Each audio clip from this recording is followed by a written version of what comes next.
ఇప్పుడే చూశా, మా వాళ్ళు చెప్పారు ఇప్పుడు ఒక మాట.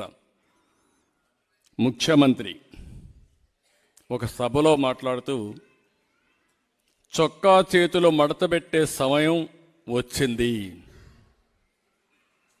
చొక్కా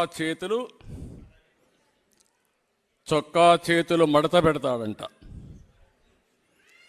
నువ్వు మీ వైసీపీ కార్యకర్తలు చొక్కాలు మడత పెడితే మా టీడీపీ కార్యకర్తలు, జన సైనికులు, ప్రజలు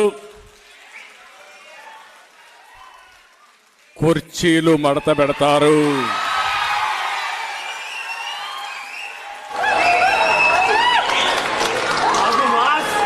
మళ్ళీ చెబుతున్నా,